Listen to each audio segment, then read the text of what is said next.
perlu kaderisasi yang baik oleh masing-masing partainya untuk memahami, memberikan pembelajaran politik pada masyarakat gitu. Wah, ini luar biasa nih. Kalau nggak saya stop ini makin panjang nih, semakin mendalam nih obrolan dengan Bung Bayu ini. Baik.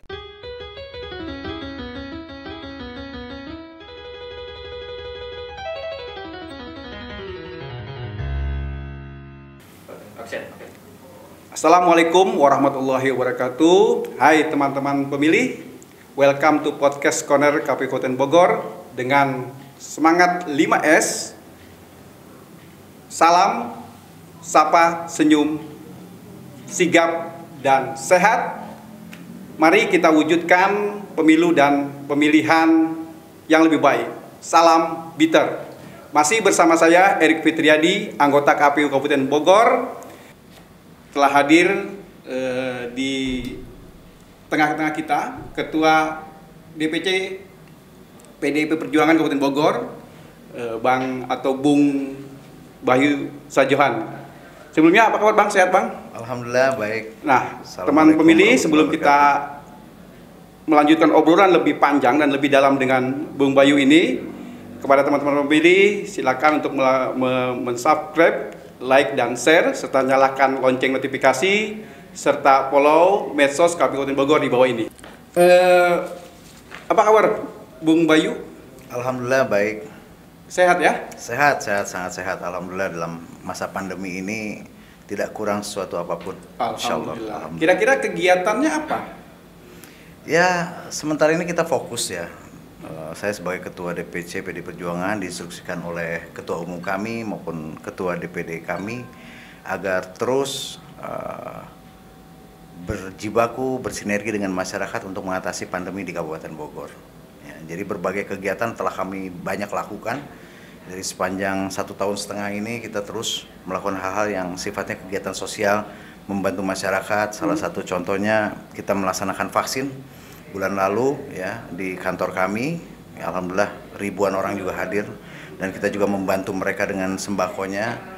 Dan beberapa kali juga kami melaksanakan kegiatan sosial, yaitu tenaga nakes di seluruh klinik di Kabupaten Bogor kita berikan sembako. Dan juga isoman di Kabupaten Bogor, kita juga membuat dapur-dapur umum di setiap kecamatan-kecamatan yang ada PD Perjuangannya. Ya, alhamdulillah 40 kecamatan kami membuat dapur umum sampai dengan minggu yang lalu masih berjalan. Saat ini ya kita karena sudah berkurang yang isoman, alhamdulillah kita sementara waktu menunggu kedepannya seperti apa untuk pandemi di Kabupaten Bogor. Oh, berarti luar biasa ya pengabdian atau hal-hal positif untuk kepentingan masyarakat Kabupaten Bogor ya. Ya, insya Allah. Ngomong-ngomong, Bung Bayu ini lahir dan berasal dari daerah mana? Saya kebetulan lahir di Bandung.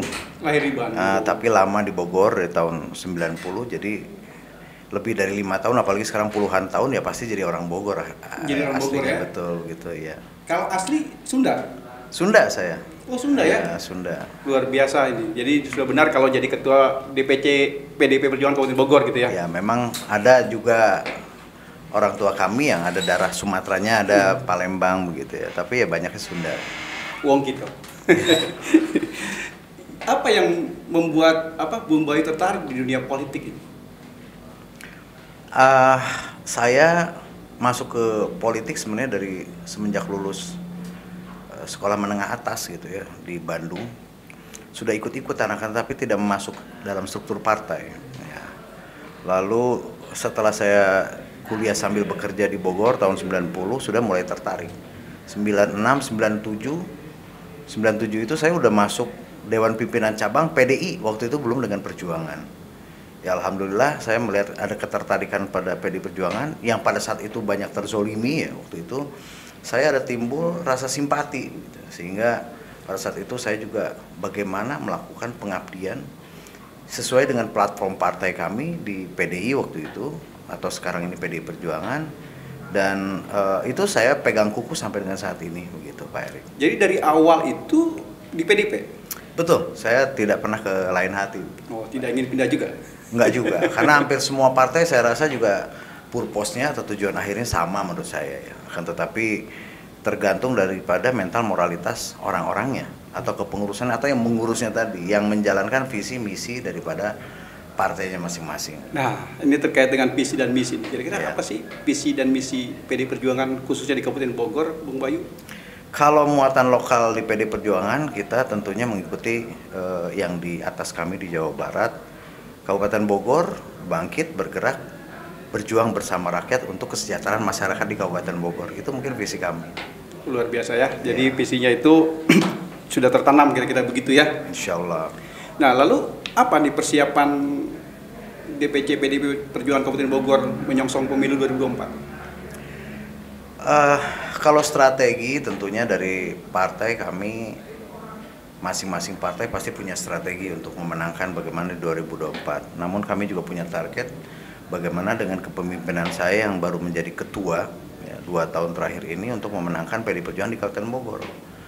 Ya, kalau untuk strategi tentunya kamu tidak bisa mengungkapkan di dalam forum ini gitu ya. Kami mempunyai ramuan khusus untuk bagaimana nanti ke depan kita bisa memenangkan konsultasi pemilihan umum di Kabupaten Bogor.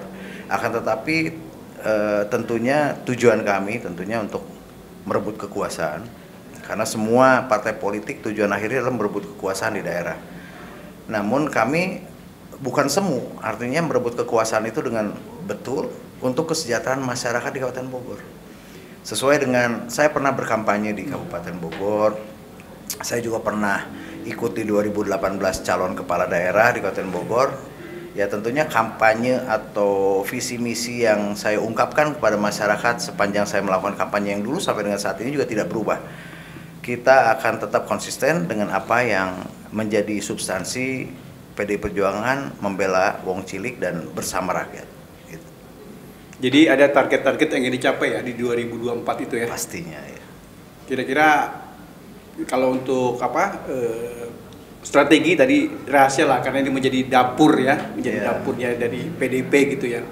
Ya barangkali 2024 kan kita melihat ini pemilihan sangat kompleks karena berbarengan dengan pemilihan kepala daerah baik itu gubernur, wakil gubernur maupun bupati dan wakil bupati khususnya Kabupaten Bogor gitu. Betul. Nah kira-kira Bung Bayu mau maju lagi seperti tahun 2018 gitu? Saya tentunya wait and see ya. Kalau melihat daripada kader terbaiknya partai di Kabupaten Bogor, tentunya saya punya nilai lebih atau value lebih karena saya ketua partai. Apabila mencalonkan, mungkin salah satunya adalah menjadi prioritas daripada DPP partai untuk menentukan siapa calonnya, yaitu mungkin ketua DPC-nya. Akan tetapi saya wait and see melihat perkembangan ke depan. Namun itu tadi ya kalau maju untuk kalah ngapain kan gitu ya. Maju harus menang. Gitu. Ya, maju untuk menang gitu ya. Maju untuk menang insya Allah. Iya, kita melihat ini kan konstelasi 2024 ini kan sudah tinggal menghitung tahun ya. KIPU pun sudah mempersiapkan diri lah terkait dengan bagaimana menyiapkan tahapan dan sebagainya gitu.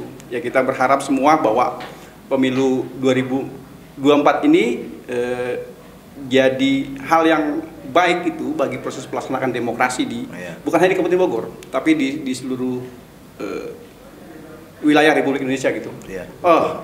Sebelumnya Bung Bayu tadi sudah menyaksikan lah kira-kira terkait dengan beberapa aplikasi ya yang disampaikan oleh teman-teman dari divisi sosialisasi dan Parmas gitu terkait dengan BITER, ada Bogor Electoral Technology and Research gitu. Terus ada beberapa yang kita awali di tahun 2020 gitu yang juga mensupport atau mendukung beberapa provinsi kabupaten kota gitu ya. Nah, setidaknya ada 4 hal gitu terkait dengan ada Bogor Electoral Maps gitu, Bogor Electoral Informasi System, ada Bogor Electoral Game dan Bogor Research gitu. Nah, menurut Bung Bayu pemanfaatan teknologi ini bagaimana untuk menunjang pemilu 2024 ini? Baik, saya sebelum kita berdiskusi, saya sudah melihat, mendengarkan, dan menyimak apa yang menjadi program sistem-sistem yang menjadi ide-ide baru dari KPUD Kabupaten Bogor. Tentunya saya secara pribadi dan kelembagaan DPC PD Perjuangan di Kabupaten Bogor sangat terkesan. Karena ini memudahkan masyarakat untuk mengetahui sejauh mana pemilu di Kabupaten Bogor yang sebenarnya harus bisa disadari oleh seluruh insan di Kabupaten Bogor untuk mengikutinya. Namun ada beberapa hal tentunya menjadi masukan buat kami. Ya. Yang pertama, kita harus bisa lebih menekan sosialisasi. Karena rata-rata pemilu diadakan di setiap daerah, termasuk mungkin Kabupaten Bogor, tingkat kepesertaannya yang kurang. Artinya begini, kita melihat daripada kepesertaan pemilu 70%, 75% udah bagus gitu ya. Kalau untuk pilkada kemarin hampir 80%. Tapi kalau untuk pemilu legislatif itu hanya mungkin 60% begitu ya, 60-65%. Lalu kalau untuk pilpres juga agak tinggi karena perhelatannya luar biasa antara pasangan nomor 1 dan 2 waktu kemarin ini. Saya melihat bahwa ada salah satu upaya yang harus dilakukan oleh KPUD di Kabupaten Bogor yang secara sustainable atau berkelanjutan, bagaimana masyarakat ini betul-betul sadar ya, akan pentingnya pemilu tadi atau pemilu apapun yang ada di wilayahnya masing-masing. Nah, kita kalah dengan pilkades.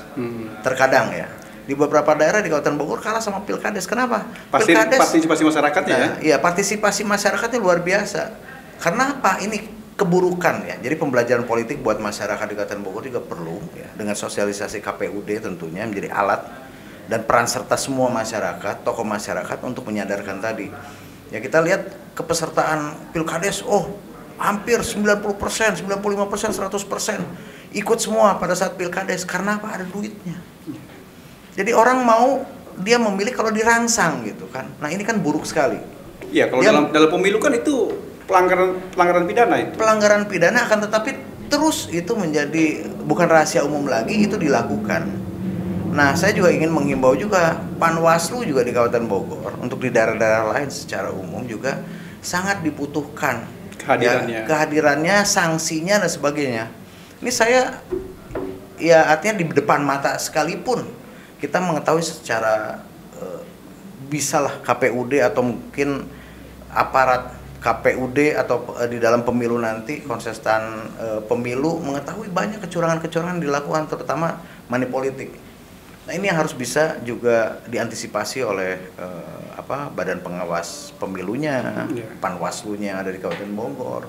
Itu yang terpenting. Lalu yang kedua, masalah pendataan. Ya. Ini tadi saya dijelaskan oleh Bu Umi, oleh Bu Mega, Pak Erik ya. Masalah pendataan di Kabupaten Bogor. Sebenarnya jumlah hak pilih di Kabupaten Bogor berapa sih sebenarnya?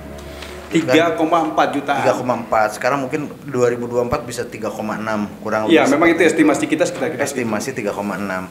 Nah, benar nggak bahwa seluruh Indonesia, karena ini berdampak Kabupaten Bogor.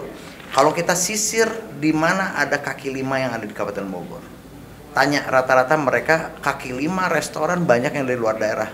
Orang keluarga kita dari Sumatera Selatan, Sumatera Barat, orang Padang, orang Jawa, warung-warung Tegal, PKL yang ada di sini yang dari orang-orang misalnya dari Sumatera Utara, ya, dari Batak dan sebagainya.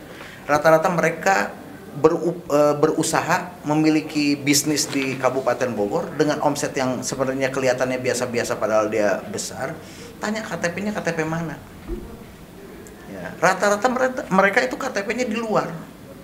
Dia tidak milih di luar, tidak milih di sini. Nah ini tentunya saya juga pengen bicara dengan yang berwenang di sini. Orang yang telah berupaya di Kabupaten Bogor lebih dari misalnya 5 tahun, katakanlah gitu ya, menjadi kesepakatan, dia wajib memiliki kartu tanda penduduk yang di sini. Nah itu menjadi hak pilih kita, karena Kabupaten Bogor kok begitu padat ya. Kita ini jumlah penduduk populasi tertinggi, hampir 6 juta orang, 6 juta jiwa di seluruh Indonesia, paling besar di Kabupaten Bogor. Ya.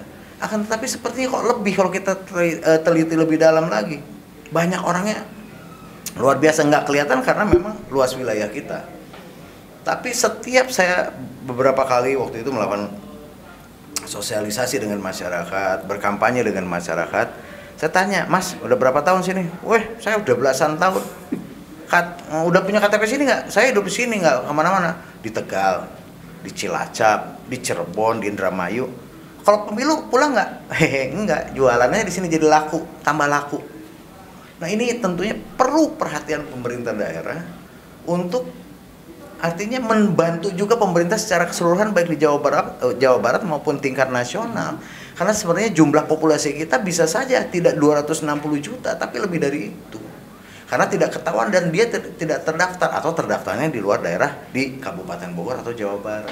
Ya, ini semakin menarik diskusi dengan Bung Bayu ini. Memang sebetulnya KPU sudah memfasilitasi terkait dengan warga Kabupaten Bogor yang tidak memiliki KTP di Kabupaten Bogor gitu. Dia bisa memilih Kabupaten Bogor dengan syarat mengurus administrasi. Baik itu ada formulir A5 gitulah untuk daerah kami setempat gitu ya. Nah, teman pemilih gitu apa yang disampaikan Kang Bayu ini merupakan masukan khususnya buat kami di KPU Kabupaten Bogor gitu ya. Dan lebih khusus kepada teman-teman KPU di masing-masing tingkatan lah, masing daerah gitu, agar memfasilitasi seluruh warga negara Republik Indonesia yang sudah mempunyai hak pilih untuk bisa memilih gitu, kira-kira begitu Bung Boy ya. Betul. Ya, saya sedikit saja bahwa mereka betul mendapatkan formulir ya A5 saya nggak tahu lah, lupa lagi saya. Kan tetapi ya mereka tidak memilih. Yang saya tanya beberapa kali, waduh saya nggak milih, kenapa ya? Ada kecenderungan itu tadi karena berkurangnya persentase kita datang ke TPS itu, kepesertaan, ini perlu kita lakukan evaluasi. Perlu kajian-kajian bagaimana mengikut sertakan mereka akan pentingnya pemilu ini. Ya, salah satu tugas partai itu kan melakukan pendidikan pemilih. Ya. Nah, kira-kira hal yang tadi disampaikan Bung Bayu ini bisa nggak direalisasikan misalnya di Kabupaten Bogor gitu? Betul, begini ya, ini ada keterkaitan satu sama lain ya. IPM di Kabupaten Bogor itu salah satu indikatornya adalah angka harapan sekolah. Angka harapan sekolah di Kabupaten Bogor itu 7,2 per tahun. Artinya rata-rata tamat SD di Kabupaten Bogor ini.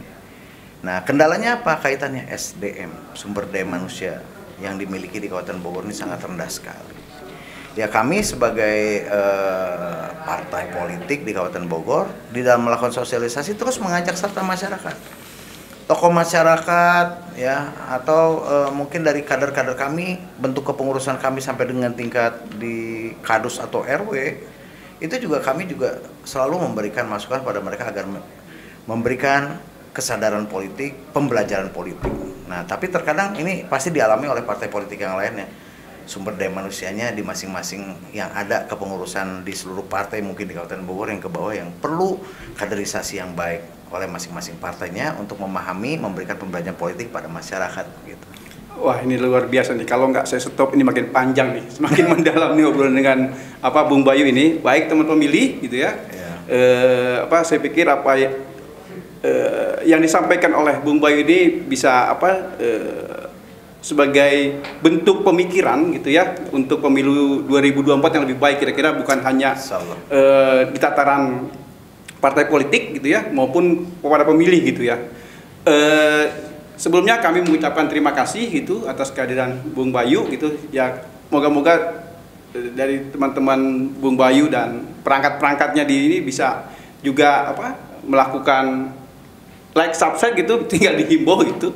Baik. Saya atas nama KPU Kabupaten Bogor mengucapkan terima kasih dan undur diri. Salam bitter. Salam bitter dan ini ya. Merdeka. Itu ciri khasnya, merdeka. Terima kasih. Billahi taufiq wal hidayah. Wassalamualaikum warahmatullahi wabarakatuh.